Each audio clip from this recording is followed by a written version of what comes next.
Hello friends, ఎప్పుడు చేసే కూరలు తిని తిని బోర్ కొట్టేసి ఈరోజు మేమైతే బోన్లెస్ చికెన్ పికిల్ని చేద్దాం అనుకున్నాము. అది కూడా చికెన్ తొక్కు పచ్చడి. ఇది నార్మల్ చికెన్ పికిల్ కన్నా డిఫరెంట్ టేస్ట్తో చాలా బాగుంటుంది. ముందుగా చికెన్ని బాయిల్ చేసి పెట్టుకున్న చికెన్ని చేత్తో అయితే చిన్న చిన్న పీసెస్గా చేసుకోవాలి. నెక్స్ట్ అయితే ఒక కడాయిలో ఆయిల్ హీట్ అయ్యాక చికెన్ పీసెస్ని ఫ్రై చేసుకోవాలి. చికెన్ పీసెస్ మొత్తాన్ని ఫ్రై చేసి పక్కన పెట్టుకోవాలి. నెక్స్ట్ వచ్చేసి అదే కడాయిలో మనమైతే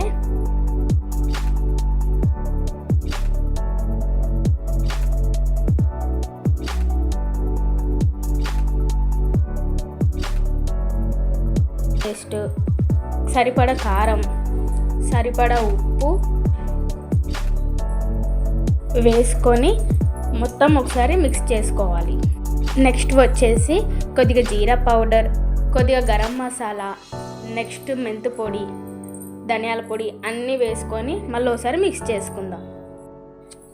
ఆ పౌడర్స్ అన్నీ వేసుకున్నాం కదా, అవన్నీ ఆయిల్లో కొద్దిగా ఫ్రై అయ్యే వరకు ఉంచుకొని బాగా వేగాక మనం చికెన్ పికిల్స్ని ఫ్రై చేసి పెట్టుకున్నాం కదండి పక్కన, వాటిలో అయితే మిక్స్ చేసుకోవాలి.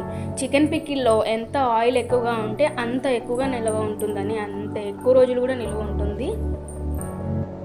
ఇప్పుడు మనం కలిపేసుకున్నాక బాగా మిక్స్ చేసుకున్నాక చికెన్ పీసెస్కి ఈ గ్రేవీ అంతా పక్కన పెట్టేసుకోవాలి.